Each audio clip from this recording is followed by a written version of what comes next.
का एक बार फिर से। पहलगाम आतंकी हमले से लेकर ऑपरेशन सिंदूर तक पाकिस्तान का नापाक चेहरा और मंसूबा भी बेनकाब हो चुका है। क्या है पाकिस्तान का वो घिनौना चेहरा और क्या थी वो घिनौनी साजिश? कैसे इस पूरी घटना को असल में भारत के भीतर फूट डालने की साजिश के तौर पर डिजाइन किया गया था, जो पहलगाम से शुरू होता है और ऑपरेशन सिंदूर में वो कन्वर्ट होता है। आज इसे समझना जरूरी है, क्योंकि भले पाकिस्तान और भारत पाकिस्तान के बीच में फिलहाल सीज फायर लागू हो चुका हो, लेकिन हम जानते हैं कि पाकिस्तान अपनी कायराना हरकतों से कभी बाज नहीं आने वाला है। तो आज अपने एक्सपर्ट के साथ हम इस पर बात करेंगे, इस मुद्दे को समझेंगे, लेकिन सबसे पहले आपको बता दें कि इसके पीछे के फैक्ट्स क्या हैं, जो ये हम कह रहे हैं कि ये पूरी साजिश का डिजाइन क्या था और जिसमें पाकिस्तान चारों खाने चित हुआ है। एक तरफ भारत का ऑपरेशन सिंदूर चल रहा था, तो दूसरी तरफ पाकिस्तान की आर्मी अपने कम्युनल प्रोपेगेंडा में लगातार दिन रात जुटी हुई थी। लगातार पाकिस्तानी सेना के प्रवक्ता मीडिया को बताने में व्यस्त थे कि देखिए भारत कैसे अपने ही धार्मिक स्थलों पर हमले कर रहा है और सभी धार्मिक स्थलों पर हमले करा रहा है। जब ऑपरेशन सिंदूर को अंजाम दिया गया तो पाकिस्तान ने कहा कि यह मदरसों पर हमला है। फिर उसके बाद जब पाकिस्तान की तरफ से ड्रोन अटैक्स हुए और भारत ने जवाबी कार्रवाई की, तो उस दौरान पाकिस्तान ने इल्जाम लगाया कि ननकाना साहब पर भारत ने अटैक किया है, चर्चेस पे भारत ने अटैक किया है, अपने ही देश में भारत अटैक कर रहा है और पाकिस्तान के भीतर भी गुरुद्वारे पर अटैक कर रहा है। दरअसल ये सब बता करके पाकिस्तान की कोशिश लगातार ये बनी हुई थी कि किसी भी तरह भारत में कोशिश हो कि हर धर्म के लोग आपस में यहां टकराने लगे या फिर हिंदू के खिलाफ एक विद्रोह फूटे, चाहे वो मुस्लिम हो, सिख हो, ईसाई हो। ये कपोल कल्पना में जीने वाला पाकिस्तान इस हद तक सोच रहा है क्योंकि खुद पाकिस्तान के भीतर ऐसा ही होता है, तो उसे लगता है कि भारत में भी ये हम कर सकते हैं।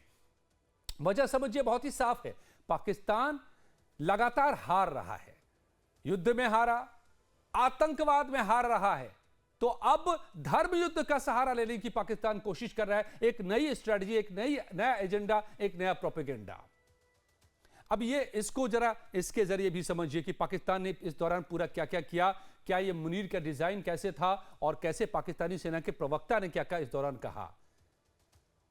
आपको ग्राफिक्स के जरिए बताते हैं कि पाकिस्तान ने आरोप क्या लगाया है, भारतीय सेना का पाकिस्तानी मदरसों पर हमला होता है। यह आरोप लगाया गया जब ऑपरेशन सिंदूर किया गया, तो पाकिस्तान ने दावा किया कि सीमा पार मदरसों पर भारतीय सेना ने हमला कर दिया ताकि भारत के मुसलमान इसे गुस्से में आ जाएंगे, शायद यह सोच रखता था पाकिस्तान। भारत ने जवाब दे दिया कि यह सैन्य कार्रवाई आतंकी ठिकानों पर किए गए हैं, मदरसे के नाम पर आतंकवादियों को पनाह दे रहा था असल में पाकिस्तान ने दूसरा आरोप लगाया कि ननकाना साहिब और चर्च पर भी भारत देखिए हमला कर रहा है। तो पाकिस्तान ने दावा किया कि सीमा पार गुरुद्वारा पर भारतीय सेना ने अटैक कर दिया है। फिर भारत ने खंडन किया कि ननकाना साहिब की पवित्रता का हम हमेशा सम्मान करते हैं और किसी भी हमले में हमारी संलिप्तता दूर दूर तक नहीं है।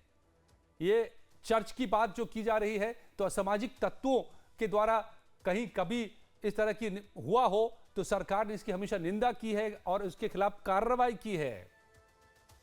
पाकिस्तान दरअसल पुराने प्रोपेगेंडा का यह हिस्सा रहा है। भारत की छवि को धूमिल करने की तमाम ये लगातार कोशिशें रही है, पाकिस्तान के नागरिकों को दरअसल गुमराह करने की, और यह कोशिश भारत के लिए करने की इस बार पूरी कोशिश नजर आई पाकिस्तान की। भारतीय सेना द्वारा मदरसों, भारत में धार्मिक स्थलों पर हमले का कोई प्रूफ नहीं दे पाया पाकिस्तान, सिर्फ जुबानी जमा खर्ची। अल्पसंख्यकों को उकसाने की पूरी ये कोशिश जो पाकिस्तान की थी वो पूरी तरह नाकाम साबित हुई और भारतीय अल्पसंख्यक एकजुट रहे, पूरा भारत एकजुट रहा। 140 करोड़ देशवासी एकजुट रहकर भारत को करारा जवाब भी दिया। आपको याद होगा दूसरा एग्जाम्पल, ये तो ऑपरेशन सिंदूर के दौरान पाकिस्तानी सेना की तरफ से जो आरोप लगाए गए वो हम आपको बता रहे थे। अब आपको थोड़ा पीछे ले चलते हैं, किस तरह से पाकिस्तान में पहलगाम में जिस तरह से पाकिस्तानी आतंकियों ने निहत्थे भारतीयों को निशाना बनाया, तो वो क्या कर रहे थे, धर्म पूछ रहे थे। इस दौरान उन्होंने केवल हिंदू पर्यटकों को निशाना बनाया। अब यह समझिए कि उनका मकसद क्या था, उनका मकसद था हिंदुओं में गुस्सा भड़काना, ताकि देश के भीतर हिंदू और मुसलमान के बीच संघर्ष पैदा हो। लेकिन इसका करारा जवाब पूरे देशवासी ने किस तरह से दिया, वो हमने जम्मू कश्मीर के कैंडल मार्च को भी देखा, और पूरे देश में उसके बाद जो लहर पैदा हुई, हर देशवासी ने कहा कि देश तो एकजुट है, एकजुट रहेगा। और इस पूरे पाकिस्तान के खेल को भारत सरकार ने भी ऑब्जर्व किया, पाकिस्तान के इस एजेंडे की पहचान की और उसे एक्सपोज भी किया। साफ तौर पे अपने प्रेस कॉन्फ्रेंसेस में बार बार भारत के विदेश सचिव ने इस बात को सामने रखा कि पाकिस्तान का यह प्रोपेगेंडा है और उसको हम समझ रहे हैं, और यह सिर्फ कपोल कल्पना है पाकिस्तान की कि वो ऐसा करवा सकता है भारत में। सुनिए विदेश सचिव विक्रम मिश्री की बात। Pakistan made the preposterous and outrageous claim that it was the Indian armed forces and the Indian Air Force that was targeting cities like Amritsar and trying to put the blame on Pakistan. This is nothing but a desperate attempt by Pakistan to disown its acts of aggression, but it is also true to type in its effort to deceive and mislead the world. It will not succeed. The Gurdwara in Poonch in particular was attacked by Pakistan, and some local members of the Sikh community, including a Ragi of the Gurdwara, lost their lives in this incident, as I shared yesterday. In addition, that we would attack our own cities is the kind of deranged fantasy that only the Pakistani state can come up with. Perhaps they do it because they are well versed in such action, as their history would show. This disinformation that is coming from Pakistan about India targeting the Nankana Sahib Gurdwara through a drone attack. This is again yet another blatant lie and part of Pakistan's disinformation campaign. As we saw in the Pahalgam attack, Pakistan is again trying desperately to impart a communal hue to the situation with an intention to create discord. Again, we are not surprised. यूकी देवनाथ साहब रक्षा विशेषज्ञ मेरे साथ जुड़े हुए हैं। देवनाथ साहब, तो क्या माना जाए कि पाकिस्तान का पूरा एजेंडा और मुल्ला मुनीर का दरअसल में ये एजेंडा था, पहलगाम का पूरा ये डिजाइन था कि वो भारत में युद्ध में हार चुका, आतंकवाद में भी हार चुका, क्योंकि देख लिया कि अब आतंकी वारदात के बाद सीधे भारत घुसकर मारता है, ये भी ज्यादा दिन तक शायद नहीं चलेगा। तो ये नेक्स्ट डिजाइन कि भारत के अंदर में कम्युनल हेट्रेट पैदा किया जाए, और ये कोशिश पूरी थी, पूरे पहलगाम प्लान था। पाकिस्तान में तो क्रमशः जो भी सरकार आई है, चाहे पीपीपी की हो, पीटीआई की सरकार थी, या अभी पीएमएल-एन नवाज की सरकार है, सब में जब उन्होंने भारत विरोधी एंगल डाला तो हमेशा रिलीजियस एंगल को डालने की कोशिश की, क्योंकि ऐसा करने पर भारत के हिंदुओं को अलग दिखाने पर या भारत के मुसलमानों को ये दिखाना कि भारत में मुसलमानों की दुर्दशा हो रही है, ऐसा करके वहां पे वोट आसानी से मिल जाते हैं। और पाकिस्तान की आर्मी है, आईएसआई है, वो भी शुरुआती दिनों से हमेशा जानती थी कि उनका वजूद वहां पर तभी है 3 फैक्टर्स पे। एक तो उनकी आर्मी, वो अपने अवाम को बताते रहते हैं ऐसा, पाकिस्तान की आर्मी और आईएसआई, कि हिंदुस्तान खतरनाक है, हिंदुस्तान ने पाकिस्तान को गड़प लेना है और सिर्फ पाकिस्तान की आर्मी उनको बचा सकती है, कि हिंदुस्तान के जो हिंदू हैं उनका मकसद है मुसलमानों को दबा के रखना, पाकिस्तान के मुसलमानों को दबा के रखना। ये ट्रेंड हमेशा शुरू से ही था। अब जाहिर बात है, हम लोग जो भारतीय फौज में, हमें मालूम था कि पाकिस्तान की फौज, पाकिस्तान की सरकार ऐसा करती रहती है, वोट मिलता है, पावर मिलता है, लेकिन ये गलत बात है, हम सबको मालूम है। अगर आप देखें हिंदुस्तान की आर्मी में तो हमारे भारत की आर्मी में तो हमारे मुसलमान जो भाई हैं वो जनरल्स बनते हैं, एडमिरल्स बनते हैं, एयर मार्शल बनते हैं। आज भी भारत की आर्मी में अगर आप देखें, आर्मी, नेवी, एयरफोर्स में 30,000 से ज्यादा मुसलमान भाई जो हैं, सेलर हैं, सोल्जर हैं या एयरमैन हैं या अफसर हैं। इसका कंपैरिजन आप पाकिस्तान की आर्मी से कर लीजिए। पाकिस्तान की आर्मी में सीनियर मोस्ट हिंदू अफसर अभी तक अगर कोई बना है, एक लेफ्टिनेंट कर्नल बने थे, उनको भी कोर्ट मार्शल करके बाद में निकाल दिया गया था। और आज की तारीख में अगर पाकिस्तान की आर्मी में जी। देखें कितने हिंदू जवान हैं, महज 300। तो जनरल मुनीर जो है वो धार्मिक एंगल बनाकर अपनी पोजीशन स्ट्रांग कर रहे थे। हाँ, देखिए, और ये बात पाकिस्तान की मिस्री साहब ने, आर्मी हमारे और विदेश सचिव ने ISI भी, देवनाथ जी कहा ही था कि ये सोच सकता है, ये विक्षिप्त पागलपन पाकिस्तान के भीतर हो सकता है, क्योंकि पाकिस्तान इसका आदी है, खुद वहां पर यही होता है जो आपने एग्जाम्पल से बताया पाकिस्तानी आर्मी का हाल। दामोदर सिंह साहब रक्षा विशेषज्ञ मेरे साथ जुड़े हुए। लेकिन दामोदर सिंह साहब, डेंजरस ट्रेंड ये है कि पहलगाम से पहले जो बयान दिया था मुनीर ने, हम यो भी सुनाएंगे आपको, लेकिन उसके बाद इस बार पहली बार ऐसा हुआ, आतंकी घटनाएं तो बहुत दिनों से हो रही थी, लेकिन इस बार इस डिजाइन में एक नया एलिमेंट डाला मुल्ला मुनीर ने कि जाओ, धर्म पूछो, चेक करो और फिर मारो। ये सीधे सीधे स्ट्राइक करने की कोशिश, इमोशनल स्ट्राइक, एक ट्रिगर कराने की कोशिश। नमस्कार अजय जी, जय हिंद सर। जी नमस्कार सर। सबसे पहले जो ये पूरी घटनाक्रम है, इसके जो बिंदु हैं जो हमें डॉट कनेक्ट करने पड़ेंगे अजय झा सर, मैं ये बताना चाहता हूँ आपको कि जैसे बांग्लादेश में सरकार टॉपल डाउन होती वहाँ से, उसके बाद पाकिस्तान का बांग्लादेश में वेस्टेज जो इंटरेस्ट था वो बढ़ जाता है, बांग्लादेश की आर्मी का वहाँ पे आना जाना शुरू होता है, जनरल्स का। और इसके साथ साथ कई सारे घटनाक्रम एक साथ साउथ एशिया में हो रहे थे, उसमें पाकिस्तान की आर्मी के चीफ का जो स्टेटमेंट था उसका आना, और नीचे आप जम्मू में देखें, सांबा में लगातार हमें ये टेररिस्ट इन्फिल्ट्रेशन की खबरें आ रही थी, छोटे मोटे हमले हो रहे थे, अम्बुश हो रहा था।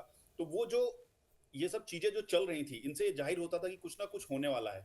अब ये जरूर था कि मैं हमेशा से कहता आया हूं कि कश्मीर में जो है अचानक से ये कह देना साल 2 साल के अंदर की कश्मीर में सब शांति, ये बिल्कुल गलत होगा। कश्मीर शांत हो सकता है लेकिन शांति नहीं हो सकती। शांति के लिए कश्मीर में समय लगेगा, लोगों के माइंडसेट चेंज होंगे, जब उनका भारत के साथ जुड़ाव और गहरा होगा तब जाके कहीं कुछ 10-20 सालों में चेंज होने वाला, एकदम से 1-2 साल के अंदर नहीं हो सकता। तो ये चीज जो थी अचानक से एक सिग्नल था, कुछ ना कुछ तो हो सकता है।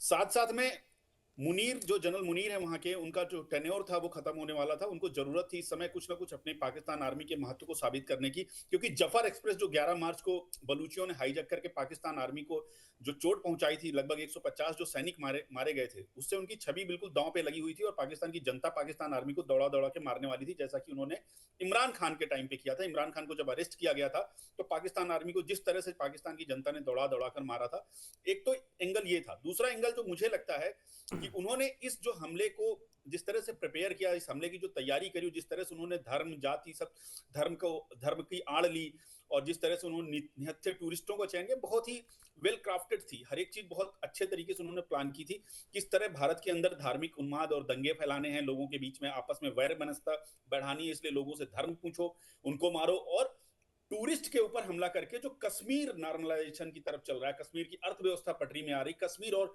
बाकी लोगों के बीच में, बाकी प्रांत के बीच में भारत के साथ जैसे उनका जुड़ाव हो रहा है, भारत के डेमोक्रेसी पे उनका विश्वास बढ़ता जा रहा है, लगातार भारत वहां पे डेवलपमेंट के लिए एक्टिविटी चला रहा, रेल वहां पे वंदे भारत एक्सप्रेस जारी, तमाम तरह की गतिविधियां जो कश्मीर में चल रही थी। ये पाकिस्तान कभी नहीं चाहेगा कि कश्मीर में नॉर्मलसी हो, कश्मीर के लोग भारत को प्यार करें, कश्मीर में व्यापार बढ़े, कश्मीर के लोग फले फूले, और कश्मीर में एक जैसे सामान्य स्टेट में जो सारी गतिविधियां होती हैं, इकोनॉमिक गतिविधियां, सामाजिक गतिविधियां, सब कश्मीर में चले, पाकिस्तान कभी भी नहीं चाहेगा। तो इन सब चीजों को चोट पहुंचाने के लिए जी, इसमें एक बड़े प्लान का, जिसमें कि कई, एक तीर से कई निशाना दरअसल साधने की कोशिश थी, लेकिन उसमें हम आज एक एंगल को, जो एक डॉट को कनेक्ट करने की कोशिश कर रहे हैं कि क्या ये जो कम्युनल एंगल पुराना रहा है, लेकिन उसको नया कलेवर देने की कोशिश है मुल्ला मुनीर की। असल में अगर हम गौर करें तो पहलगाम घटना की पूरी प्लानिंग ही वहीं से शुरू होती नजर आती है। पाकिस्तान के इसी कम्युनल एजेंडे के साथ इसकी शुरुआत होती है। भारत से सीधे युद्ध में बार बार हारा है पाकिस्तान, आतंकवाद में का सहारा लिया तो भारत ने घुसकर मारना शुरू कर दिया है। तो पाकिस्तान ने भारत में धर्मयुद्ध कराने का क्या गंदा खेल अब बड़े पैमाने पर शुरू करने की कोशिश की है। शायद ये वजह है कि जब देश में वक्फ कानून को लेकर के विरोध का दौर चल रहा था, उसी दौरान पाकिस्तानी आर्मी चीफ मुल्ला मुनीर ने इस पूरी साजिश को अंजाम देने का सोचा। क्या इसकी भूमिका मुनीर ने घटना से कुछ दिन पहले बाकायदा दी थी, और उसने जो कहा था कि हिंदू मुसलमान को एक दूसरे से अलग और कभी साथ नहीं रख सकने वाला साबित करने की कोशिश की थी। सवाल है कि इसी आधार पर 75 साल पहले तो यह बंटवारा हो चुका है, तो अब यह किसे समझाने की कोशिश कर रहा था Munir?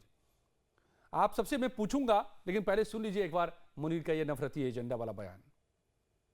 We are different from the Hindus in every possible aspect of life. Our religion is different. Our customs are different. Our traditions are different. Our thoughts are different. Our ambitions are different. That was the foundation of the two-nation theory that was laid there. That we are two nations. We are not one nation. So because of that, our forefathers, they struggled, mounted that incessant struggle to create this country. Our forefathers, they have sacrificed immensely, and we have sacrificed a lot for the creation of this country. Devdutt साहब, क्या ठीक है, ये पुराना agenda रहा है पाकिस्तान का, हमेशा से रहा है, बल्कि पाकिस्तान की पैदाइश ही इसी एजेंडे से हुई है और इसी वजह से उसी नेगेटिविटी में आज तक पाकिस्तान फंसा हुआ है और वहां से आगे बढ़ नहीं पा रहा है।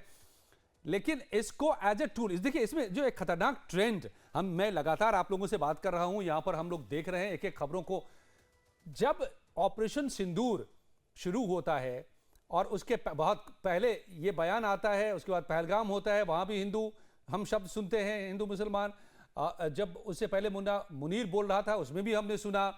और इस ऑपरेशन के दौरान पूरी कोशिश की पाकिस्तान की सेना का प्रवक्ता, जो खुद एक आतंकी का बेटा है, ये भी हम आगे बताने वाले हैं, यूएन ने उसको आतंकी घोषित किया हुआ था इनके पिता को, ये बार बार साबित करने की कोशिश कि देखिए भारत खुद चर्च पर हमला कर रहा है, गुरुद्वारे पर हमला कर रहा है, मदरसों पर हमला कर रहा है, मस्जिदों पर हमला कर रहा है। ये एक डिजाइन को प्रोपोगेट करने का, प्रोपेगेंडा चलाने की कोशिश हुई। देखिए, पाकिस्तान की फौज को मालूम है कि वो कन्वेंशनल वॉरफेयर में भारत से जीत नहीं सकता, इसीलिए वह भारत से दूसरे तरीकों से युद्ध लड़ रहा है। दहशतगर्द भेज रहा है। हाँ, अब उन्होंने एक नया तरीका निकाल लिया है भारत से युद्ध करने का, भारत की फौज को कमजोर करने का। वो है कि हर चीज पे एक धार्मिक एंगल डाल देने का। अब अगर वो बोलता है कि भारत की फौज ने पाकिस्तान में जाकर उनके मस्जिद पर हमला कर दिया, तो इससे क्या होता है कि पाकिस्तान की आवाम उनके सपोर्ट में आ जाती है। पाकिस्तान में जो धार्मिक एक्सट्रीम धार्मिक विचार वाले हैं, वो पाकिस्तान आर्मी की सपोर्ट में जाते हैं। वहां एक बहुत बड़ा रूढ़िवादी तबका है, वो भी पाकिस्तान की आर्मी के सपोर्ट में आ जाते हैं, ये सोचकर कि हाँ, भारत की फौज ने पाकिस्तान में मस्जिद पर हमला कर दिया। और प्लस उनको एक स्ट्रेटेजिक वेपन अब भारत के अंदर मिल गया है। भारत के अंदर जैसे वो दहशतगर्द को भेजते हैं, वो सोचते हैं ये उनकी सबसे बड़ी वेपन है दहशतगर्द, उसी तरह से अब उन्होंने धार्मिक मतभेदों को भारत में फैलाने की कोशिश की है। भारत में भी 25 करोड़ मुसलमान भाई हैं, हमारी आबादी 140 करोड़ है टोटल। हम सब यहाँ मिलजुल कर एक साथ रहते हैं, हिंदू, मुस्लिम, सिख, ईसाई, बाकी धर्मों के लोग। पाकिस्तान कोशिश कर रहा है कि भारत के 25 करोड़ मुसलमानों को भड़का दे, उसको हैंडल भी मिल जाता है। भारत में कुछ लोग ऐसे हैं, थोड़ा मंदबुद्धि हैं, वो इस तरह की भावनाओं को अंजाम दे रहे हैं कि भारत के मुसलमानों को दबाओ। कुछ लोग रोहिंग्या कर देते हैं, सिखों को भी उकसाने की बांग्लादेशी कोशिश, कर देते हैं। ननकाना साहिब का भी जिक्र किया, चर्च को भी उकसाने की कोशिश। दामोदर साहब, असल में अब देखिए ये एजेंडा क्या पाकिस्तान का लग रहा है कि वो अपनी शर्मनाक हरकतें तो बंद करेगा नहीं।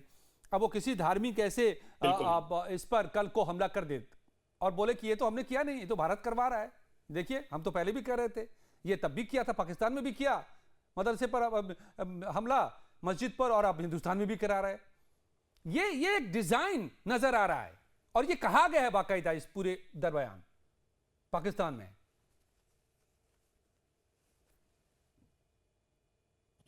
देखिए अजय जी, पाकिस्तान की जो आर्मी है उसका बेस ही वहाँ के रिलीजन है। जो जनरल जियाउल हक का शासन था 77 से 88 तक, जनरल जियाउल हक ने जो किया है पाकिस्तान के अंदर, जो पाकिस्तान आर्मी का रेडिकलाइजेशन किया है, उसके बाद से पाकिस्तान आर्मी हर जगह इस रिलीजन को प्रमोट करती है और रिलीजन की आड़ में वो दूसरे देशों में भी आग लगाने की कोशिश करती है और भारत उसका हमेशा प्राइमरी टारगेट होता है। उनका जो मोटो है ईमान, तकवा, जिहाद फी सबीलिल्लाह, इसका आप मतलब निकालेंगे तो उन्होंने क्लियरली कहा है कि faith, pity and struggle in the way of God आप इस इन चीजों के जब मतलब समझते हैं तब आप समझ पाते हैं कि पाकिस्तान की आर्मी के अंदर कितना जिहाद और कितना उनका जो माइंडसेट है धार्मिक उन्माद के लिए हमेशा अग्रसर रहता है। इन सब चीजों के साथ साथ ये एक सुनहरा मौका था। बिल्कुल आपने एक सही बात बोली, उस समय मैं भूल गया था मेंशन करना कि वक्फ बोर्ड को लेकर के भारत के अंदर थोड़ा सा पॉलिटिकल अनरेस्ट, पॉलिटिकल चीजें एक तरफ, धरना प्रदर्शन चल रहा था और पाकिस्तान ने ये समझने की भूल करी कि भारतीय इस समय बहुत सही मौका है इस आग में घी डालने का।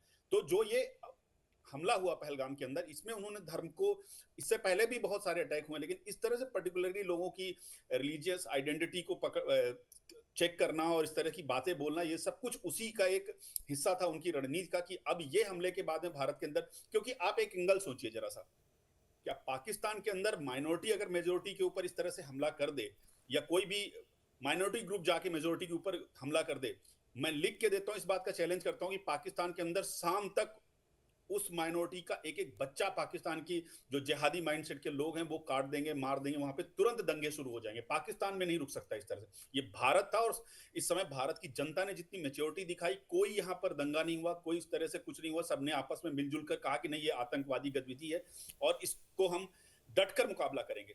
और पाकिस्तान को मुंह तोड़ जवाब देंगे, ये भी हर किसी ने मांग की। ये हमने देखा कि कश्मीर से लेकर के कन्याकुमारी तक हर किसी ने एक ही मांग की, चाहे वो किसी भी धर्म से हो, कि नहीं, पाकिस्तान को मुंह तोड़ जवाब दो, ये उसकी करतूत है। तो पाकिस्तान को तो मुंह तोड़ जवाब दे दिया हिंदुस्तान ने, चाहे यहां पर पूरे 140 करोड़ ने जवाब दिया है। मैं अलग अलग किसी धर्म का क्यों नाम लूं, हम सब हिंदुस्तानी हैं, ये सब ने महसूस करा दिया पाकिस्तान को। अब एक दिलचस्प बात जो बहुत लोगों को नहीं पता होगा, आप लोग तो बखूबी जानते होंगे, ये मेजर जनरल अहमद शरीफ चौधरी जो पाकिस्तान का इस वक्त प्रवक्ता बना बैठा हुआ है, जो पाकिस्तान के इंटर सर्विसेज पब्लिक रिलेशंस का महानिदेशक है, जरा कौन है इसको बताना बड़ा जरूरी है। और इसको समझिए तो समझ पाएंगे कि वो रेडिकल फोर्सेस, कट्टरपंथी जो कि आतंकी भी है वहां पर, और सेना कितनी आपस में घुली मिली है। इसलिए आतंकियों पर निशाना साधा भारत ने तो बिलबिला उठी वहां की सेना, बिलबिला उठा मुल्ला मनीर। तो ये जो शख्स आप तस्वीरों में देख रहे हैं, ये पाकिस्तान के आर्मी का प्रवक्ता है और यही सारे बयान इस वक्त देता रहा है जब ये ऑपरेशन सिंदूर चल रहा था। अब ये कौन है, समझिए इसको। असल में इस जनाब के जो पिता थे, बाप जो था दरअसल वो आतंकी, घोषित आतंकी अहमद शरीफ का, ऑपरेशन सिंदूर के दौरान लगातार भड़काने वाला। मैं जरा एक ग्राफिक्स से जल्दी बता देता हूं कि ये कौन शख्स है। आतंकी का बेटा कैसे पाकिस्तान में प्रवक्ता बना बैठा है सेना का, पूरी सेना का। पिता का नाम सुल्तान बशीरुद्दीन महमूद। देखिए गौर से, किसके साथ बैठा हुआ है ये तस्वीर? ओसामा बिन लादेन के साथ। मेजर जनरल अहमद शरीफ चौधरी का पिता सुल्तान बशीरुद्दीन अहमद असल में पाकिस्तान के इंटर सर्विसेज पब्लिक रिलेशन का जो इस वक्त महानिदेशक है अहमद, उसके पिता बशीरुद्दीन महमूद एक पाकिस्तानी परमाणु इंजीनियर था। संयुक्त राष्ट्र सुरक्षा परिषद की अल-कायदा प्रतिबंध समिति ने इस पर आतंकी से घोषित किया था। 24 दिसंबर 2001 को अल-कायदा से जुड़े व्यक्ति के रूप में इसे सूचीबद्ध किया था, क्योंकि अल-कायदा को इंफॉर्मेशन सारे दे रहा था। ये उस्माह तामीर ए नो यानी कि यूटीएन नाम से एक आतंकी संगठन भी इसने बनाया था। यूटीएन ने ओसामा को रासायनिक, जैविक और परमाणु हथियारों की जानकारी दी थी, यह यूएन ने कहा था। और 2001 में इसे गिरफ्तार भी किया गया बशीरुद्दीन महमूद को। अमेरिकी ट्रेजरी विभाग ने भी नामित किया था वैश्विक आतंकवादी के तौर पर। अब ये समझिए, यूके देवनाथ साहब मेरे साथ जुड़े हुए, दामोदर साहब जुड़े हुए, रक्षा विशेषज्ञ।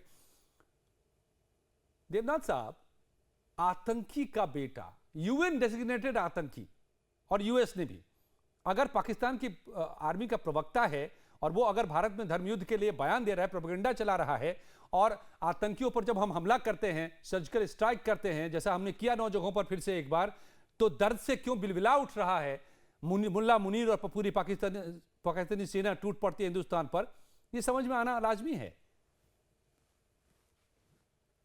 जी हाँ, पाकिस्तान में हो ये रहा है कि जनरल मुशर्रफ के टाइम से ही एक ट्रेंड दिखा गया था, जहां रूढ़िवादी विचारधारा वाले अफसरों को ऊपर की तरफ द्रुत गति से प्रमोशन दिया गया। और अभी पिछले 6 साल से एक और ट्रेंड पाकिस्तान में चला। जी। ये पीटीआई के टाइम से ही चल पड़ा था कि जो बैकग्राउंड चेक करने पहले पाकिस्तान आर्मी में भी ऐसा होता था कि बैकग्राउंड चेक करवाया जाता था, और अगर किसी बच्चे को या अफसर या जवान का बैकग्राउंड ऐसा आता था कि वो एक्सट्रीमिस्ट संगठनों से जुड़े हुए हैं तो शायद उनको फौज में ज्यादा नहीं लिया जाता था, जैसा कि कई देशों में किया जाता है। लेकिन ये इमरान खान के टाइम से भी हम देख रहे हैं कि बैकग्राउंड चेक करने के बाद अगर किसी का परिवार आतंकवादी संगठनों से जुड़ा हुआ है या किसी का परिवार रूढ़िवादी संगठनों से जुड़ा हुआ है तो उनको एक्सेलरेटेड प्रमोशन दिया गया। डीप सिलेक्शन हम लोग फौज में शब्द इस्तेमाल करते हैं, यानी उसको इतना जोर से प्रमोशन देते हैं कि वो अपने सीनियर्स को ओवरटेक करके, यानी कि सिस्टमिक तौर पर एक्सट्रीमिस्ट को पाकिस्तान की आर्मी में बढ़ावा दिया जा रहा है, और इसीलिए आतंकी का बेटा पाकिस्तानी सेना का प्रवक्ता बना बैठा है। दामोदर सिंह साहब, समय बिल्कुल खत्म है, लेकिन 10 सेकंड में ये पूरा का पूरा प्रोपेगेंडा और एजेंडा पाकिस्तान का भले रहा हो, लेकिन इस पूरे घटनाक्रम में पहलगाम टू ऑपरेशन सिंदूर भारत ने जवाब दे दिया, भारतवासियों ने जवाब दे दिया, पाकिस्तान के इस एजेंडे को नाकाम कर दिया। बिल्कुल, बहुत बेहतरीन तरीके से, और इस समय तारीफ करनी होगी भारत की जनता की जिन्होंने एकता अखंडता का परिचय दिया। भारत के सभी नेताओं ने, बहुत सारे ऐसे नेता जो हमेशा भारत के पॉलिटिकल उसमें विचार उनके विचार नहीं मिलते, लेकिन वो सब एक साथ खड़े थे, और इसके साथ साथ भारतीय सेना ने इसके हमले का नेतृत्व किया। भारत की तीनों सेनाओं ने बेहतर समायोजित तरीके से एक बेहतरीन ऑपरेशन लॉन्च किया, पाकिस्तान घुटनों में आए। और सबसे बड़ी बात मैं एक लाइन में कहता हूं, किसी भी न्यूक्लियर स्टेट के अगेंस्ट 7 शहरों पे जिस तरह से भारतीय सेना ने प्रिसाइज स्ट्राइक, ऐसा भी दुनिया में पहली बार हुआ है। जी, बहुत बहुत धन्यवाद। बहुत बहुत, मेरे पास इतना ही वक्त था दामोदर सिंह साहब और यूके देवनाथ साहब। और रही बात कि क्या अभी जी भरा नहीं था, पाकिस्तान पर करारा उतना चोट जितना चाह रहे थे हुआ नहीं था, तो चिंता मत कीजिए, पाकिस्तान ये मौके देता रहेगा और हम ये जब भी चाहें ऐसा हम कर पाएंगे।